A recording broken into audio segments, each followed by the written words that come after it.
You're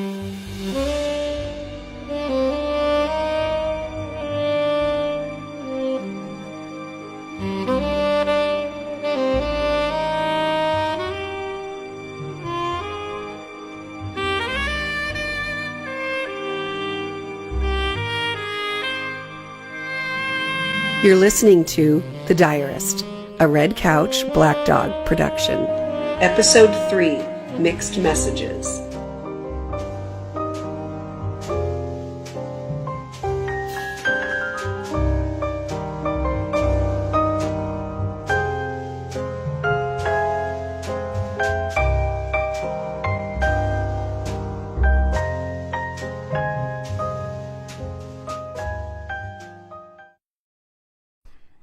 Of course, I couldn't tell Mother or Father the truth.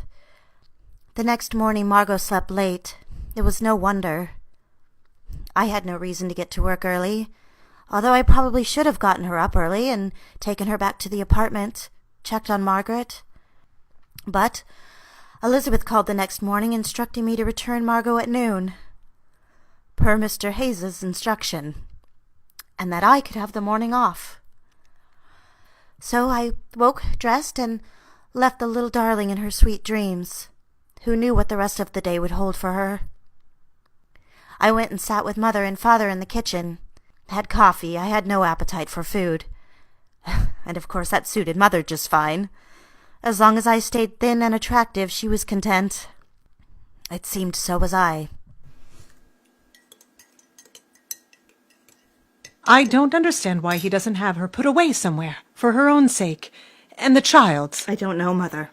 Oh, something terrible is waiting to happen. You can't leave a woman like that.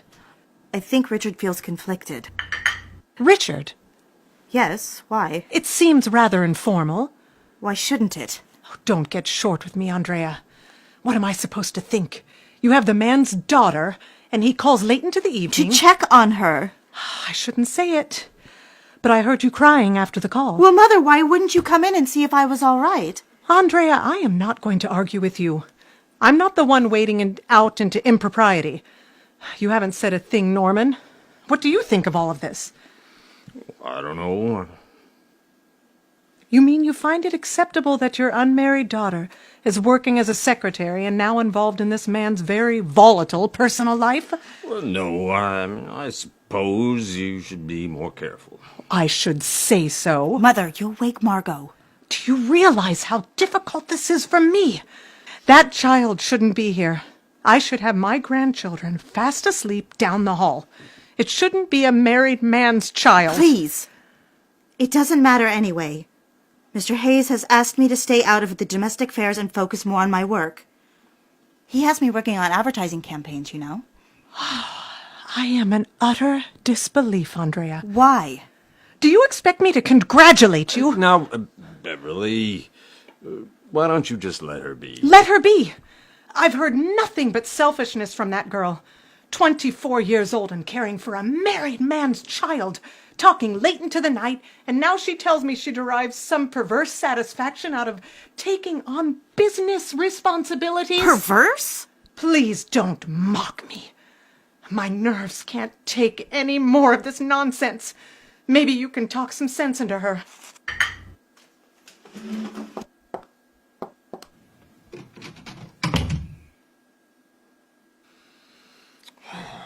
Should I ask? What? Is it an affair? Of course not. I have no problem with love and passion. One can't help that. I wouldn't. I'm not suggesting that... What do you mean? You just asked. I care about him, of course I do. And Margot. Everything seemed to be working out for me. I really love working on campaigns. You are not meant for the mundane life. You think you are, but you're not. There's no way to have both. At least, not while you're here in Connecticut. Even in New York, it's too close. For what? To find fulfillment. But I think I have. No, you're too young to know. I think this man, this Richard, is dangerous. Your mother sees it. And the way it all stacks up, you're in love with him. I wouldn't say that. No, you wouldn't admit it. No, it's the work, too. All right. I believe it, but the one place your mother will acquiesce is to send you someplace abroad. It gives her something to brag about. She's terrified of what's happening. Nothing is happening. Well, I don't agree with her, but I don't have to live her life either, or yours for that matter. So you want me to leave? Run away? If you follow your dreams, find adventure, then you'll see. You'll be a different person. You'll be glad for it. Would you like a cigarette? Thank you.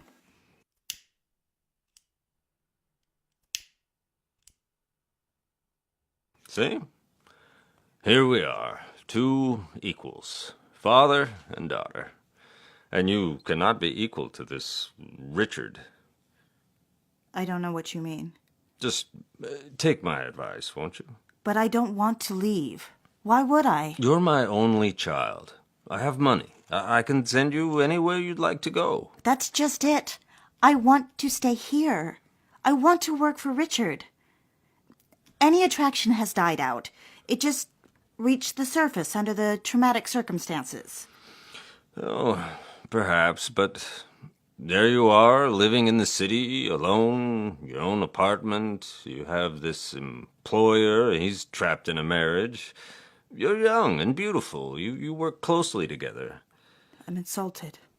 All right, but I'm sorry. I see what you can be. Things are beginning to look a certain way. You sound like Mother. But she wants to see you locked away, trapped in mediocrity, and circumscribed to a life of servitude. Is that how you see family? Motherhood? I want to set you free. I want you to live. I would die a broken man if I thought you let your zest for life peter out, if you settled. But you're playing a dangerous game right now, darling. You have no idea.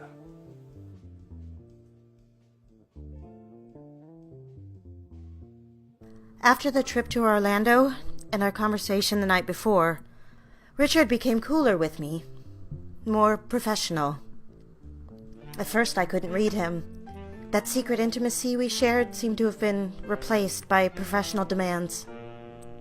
He hadn't changed outwardly, still the reserved executive, refraining from flirtation with the office girls, that sharp, dominant demeanor on the phone or in business meetings. There were no more smiles as I served coffee during the presentations. Maybe a nod. If he were on the phone and I had to deliver a message, he'd hold out his hand and often not even look at me. He'd read the message while I waited for instruction, and while I finally got recognition, it was simply a nod, a head shake, or an instruction written on the message and handed back to me.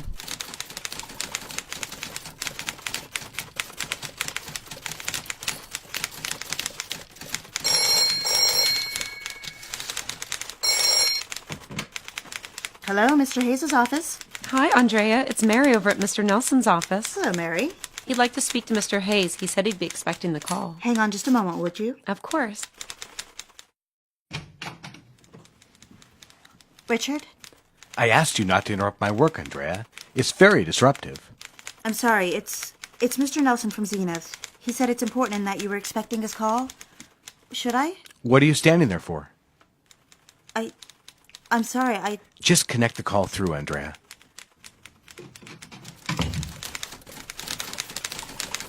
Hi, Mary. I'll ring him through so you can connect him. I'm sorry to keep you waiting. Don't be silly. You didn't keep me waiting. Boo! Oh, you scared me. Well, I meant to. Keep you on your toes. What are you doing back in the office? You can't keep me away from this place. No, really, I'm here to meet Nathan. Mother has tangled him up in the wedding planning. It's wedding cakes today. Cakes. That's funny. Hey, what's the matter? Lucy, was Mr. Hayes ever short with you? Unhappy with your work? Why? What did he say to you? Seems I can't do anything right. Well, I'm not sure. You're very competent. It seems I've overstepped my bounds. I took his daughter home one night. Things were awful at the Hayes' apartment. You did what? I mean, I'm sure you had a... Why would you do that? Margaret Hayes had gone crazy. I was worried for her safety. Yes, but he has staff. I'm sure you had to. Is he cross with you? It's been over 2 weeks, and he hardly says a word to me. It used to be so different. Before all that, I mean. He encouraged my work, gave me little gifts. Little gifts? Didn't he give you thank you tokens? Sure. Sure he did. He did. Honestly, no, he didn't. At Christmas, he gave me a basket. I'd always give it to my mother. It was lovely, but nothing personal. Fruits and jams. Oh, and one time there were 2 tickets to an opera. An opera? Yes, it was La Boheme. I took Mother for her birthday. He had the tickets, and this was a couple years ago before Mrs. Hayes got really sick. You know what I mean? Of course. I suppose I never thought of her being well. Their life before... Well, she came down with something. No, that's not it. Why can't I remember the details?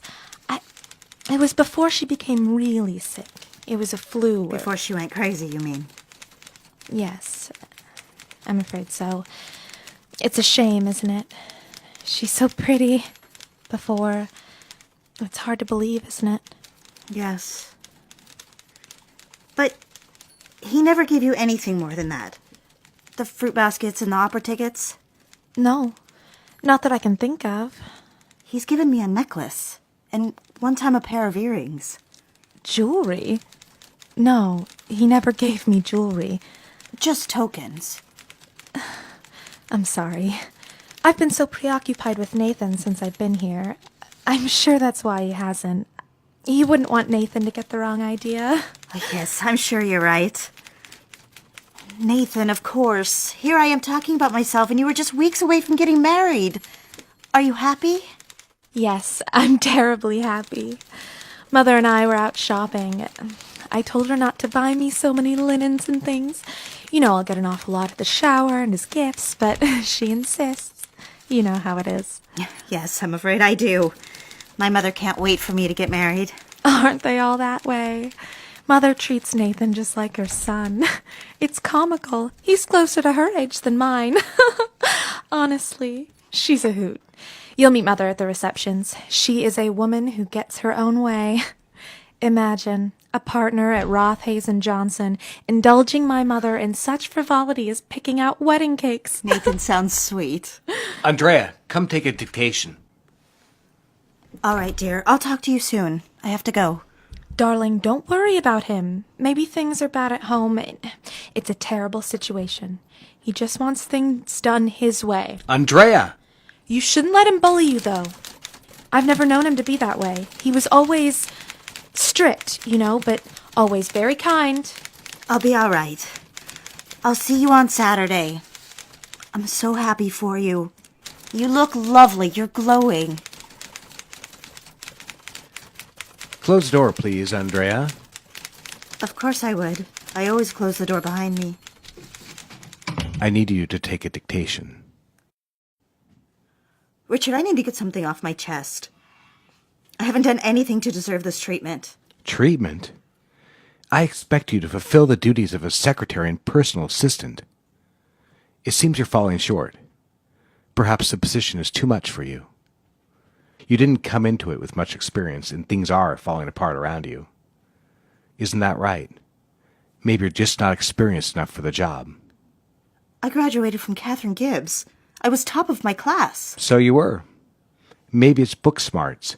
Around here, things aren't always by the books.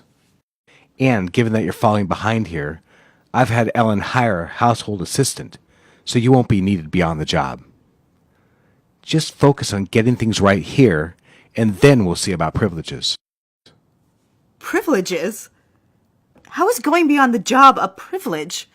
I did it because I cared about you. Well, you don't have to anymore. Just care about your job. You can be as cruel as you want, but I know you're upset with me after the phone call a couple weeks ago. You felt as if I had pulled the rug out. Andrea, I'm your boss, not your boyfriend. It is unprofessional of you to come into my office and speak with me so casually. I won't have it. I'm a partner at the biggest advertising firm in New York City. I will not have it. What was I supposed to say to you that night? Honestly. You know my upbringing, or at least I hope I have conveyed that to you in the manner in which I present myself. I'm not a woman to talk to a married man on the phone at night. Are you about finished? Have I just imagined it all? Have I just made all this up? Well, I'm afraid you have. You're a girl with a very big imagination. That's part of the problem, I'm afraid. All right, then. All right, then what? I'm ready for the dictation. Good. That's more like it. Dear Maynard, I regretfully inform you that Roth Hazen Johnson is unable to work with you on the campaign request. We recognize Star Toothpaste as a leader in the dental product business. However, not regretfully. However, we are under contract with Hanson Barrows, maker of competitor products. It would be a conflict of interest if we were.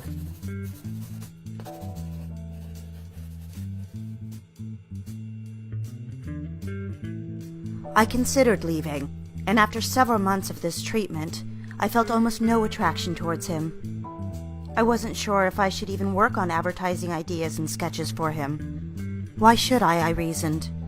Why should I give him anything? All I ever did was help him and care for him. What was I supposed to do? Have an affair with a married man? A man whose wife was so ill she was like a child. I had scruples, dignity, and I'd like to think I was moral. All right. I must interject one confession. Perhaps it was my fault after all. I go back to the story and rewrite, trying to deliver an honest retelling. To be honest, I continued to make myself attractive for work. Not just that. It became a second occupation. My weekends were spent shopping with Mother for sophisticated outfits. I only took my appearance a small step above my previous.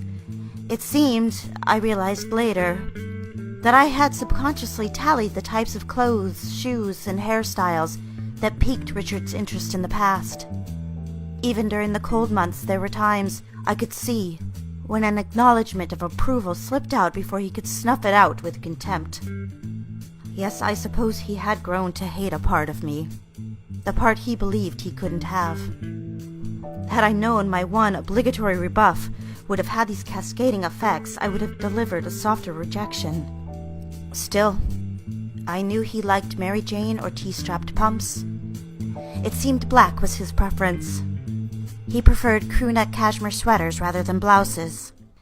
And I found when the sweaters and skirts were similar shades, almost monochromatic, he was a little nicer to me. Of course, I couldn't wear the same style every day, and I took chances with other styles. He seemed interested in a black dress with a mauve panel in the front. 3 matching mauve buttons.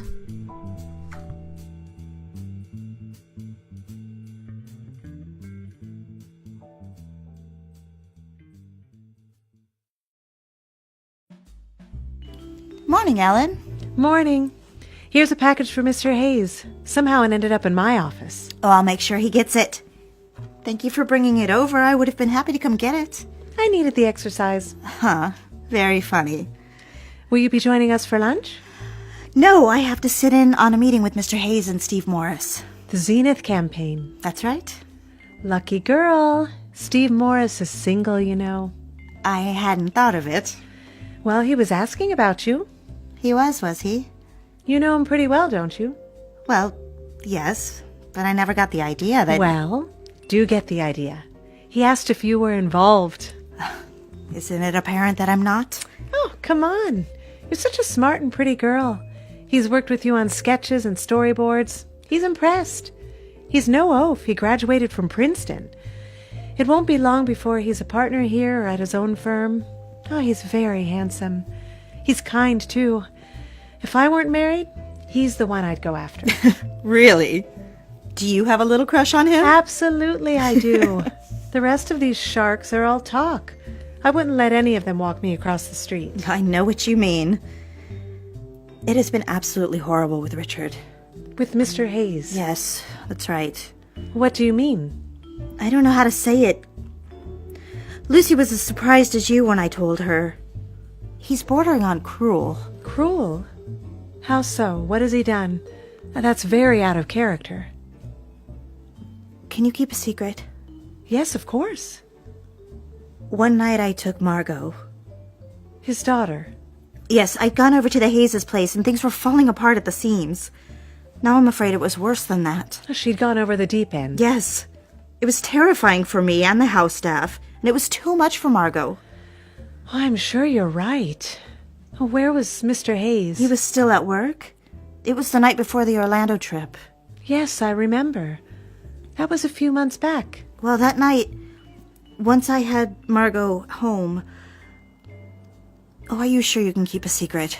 You know I can. I've grown very fond of you, Andrea. You're one of my closest friends here. He called and we spoke briefly. I must have imagined it, but it was something he said.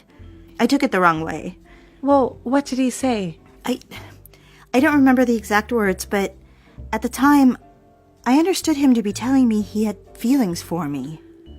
Well, I wouldn't doubt it, other than it is so out of character for him. You see how he is around here, very respectful. Yes, that's just it. He turns into a monster when we're alone together now. How so? He's very brusque and demanding with me. I suppose it's because I tried to talk about what happened, clear the air. But that just lit the fuse on the powder keg. Every day it gets worse.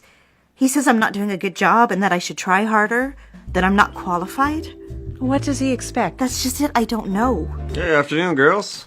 Oh, Stephen. We were deep in conversation. I forgot where we were for a moment. Isn't that silly? Oh, well, I'm sorry. I didn't mean to, sneak up on you. Oh, hey, I've got the storyboards. Will you be joining us in the meeting? Taking notes only, I'm afraid. My work on this campaign doesn't go beyond initial sketches and a few ideas. Well, why not? What happened? I mean, you used to do so much. Remember the Birds Frozen Food campaign? You practically put that whole thing together. Things have gotten busy, I suppose. Mr. Hayes is very busy, and I was hired as his secretary. Yeah, I'll bet he wants to keep you all to himself, so some other department doesn't snatch you up. That's nice of you to say. All right, Andrea. I'll talk with you soon. Come with us later. The girls are getting drinks. Me too? You're always welcome. But I'm afraid we just can't trust you with the gossip. This place would fall apart if all of our secrets got out. I'll let Mr. Hayes know you're here. Bye. Steve Morris is here. Good. Send him in. And Andrea, I'd like you to sit in and take notes. Certainly. Come on in. Let me take the boards for you. I'll set them up at the end of the table. Rich.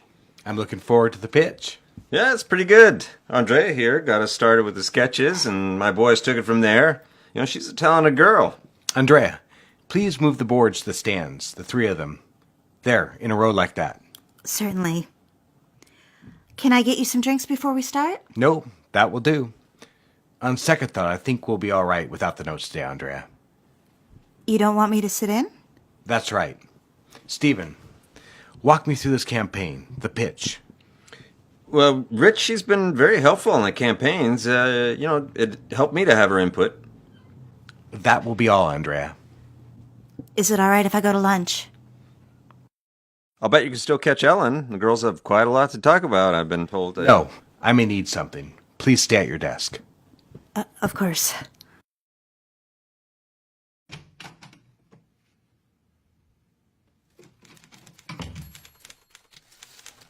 Believe it or not, I cried. The office was practically empty, and in those 3 hours, miraculously, the phone didn't ring once. I cried, and I realized I would have to take control of my own fate. He could be as cruel as he wanted, but it was up to me to make the life I wanted for myself. I knew I didn't want to leave the firm, not after how much I'd invested. I had ambitions. Stephen Morris himself had said it. No. I decided Richard could treat me as horribly as he wanted. He could be a petulant child. I would find a new way to reach my aspirations. Stephen Morris wanted to take me out on a date? Well, then I decided to go on a date with Stephen Morris.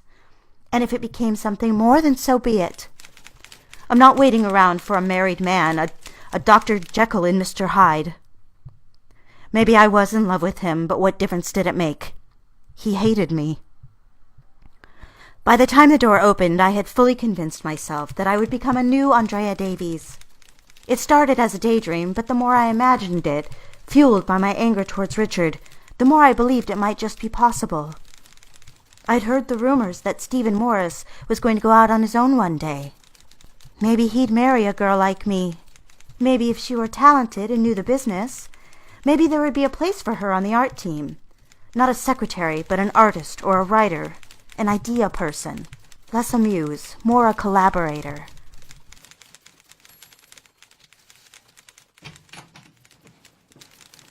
Very good, then. Between the two of us, we'll reel them in. I'll have the team finish up the final boards.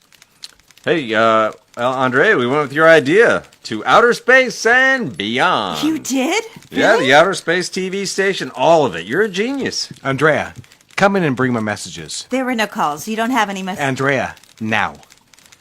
I don't want to get you in trouble. It's no bother. I'm grateful for the compliments on my work.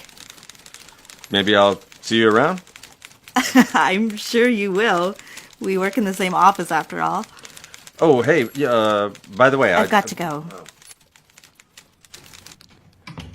Why do you have that look? Do I?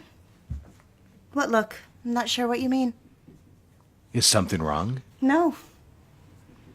Well, I've forgotten how beautiful your office is. Or maybe it's the afternoon light. The large windows. And your paintings, they look lovely in this light. Yeah, it's nice of you to say. It feels to me like that day when you first asked me to be your secretary. I was so hopeful. The light was very much the same, except I don't feel hopeful. I'm not sure if I'm very good at this position at all. It's a difficult job. Yes, but I feel you are being unfair to me. I feel as if I am doing all right, and then you make me feel as if I am completely incompetent. Is that how you see it? I mean, Steve Morris mentioned how much he liked my campaign. That would be something if you were an ad man, but you're not. You're a secretary. I have a very important position, and I have to remind you of the smallest things. Yes, but if I'm doing such a poor job, should I resign, Richard?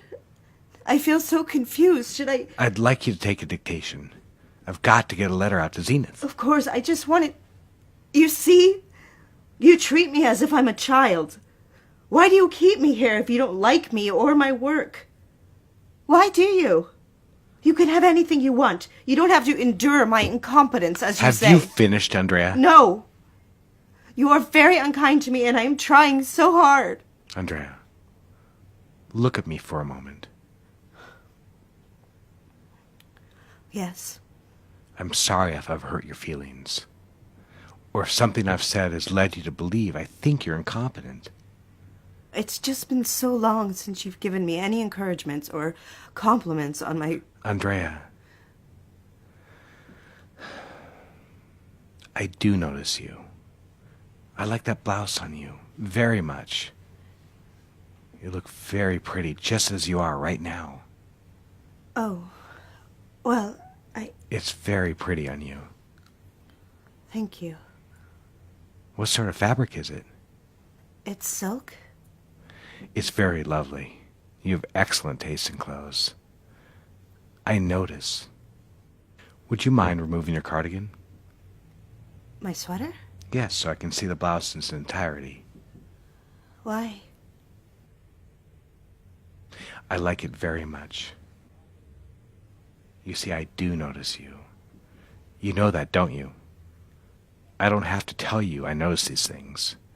You know when I like something, don't you? I don't know. I know it's awkward now. Things have been very stressful here at the office. I haven't had the opportunity. I have something for you, to say thank you. And Andrea, I do recognize the work you've done on Zenith and other campaigns. You do? That means so much to me because I spend a lot of time on it. I think of ideas even when I'm at home or on the train. Andrea, Come over here. I have a gift for you. A scarf. It's very nice, thank you. It matches my blouse perfectly. A perfect compliment.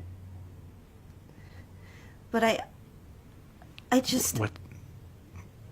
What's the matter? I'm afraid I'll say all the wrong things. I don't want to say the wrong thing or do the wrong thing anymore. Do you mind if I help you with it? No, of course not. It suits you, Andrea. It looks lovely with that blouse. I notice these things. I want to make that clear to you. Even when I'm busy, I notice. Even when I'm short with you, I notice. Shall we get back to work? Yes. You'll have to hand-deliver this letter to Zenith, just as soon as you're finished and you've got it typed up. Of course, yes. And then I'll need you back here. I'm afraid we'll have to work late into the night on these. Dear Neil, Stephen Morris and I just finished the boards. I think you'll be very happy with the campaign. We are entering an immensely exciting new front... No, strike that. This campaign is altogether new. The space age is a new frontier. If you can imagine it, Zenith can pick up signals all the way from the moon.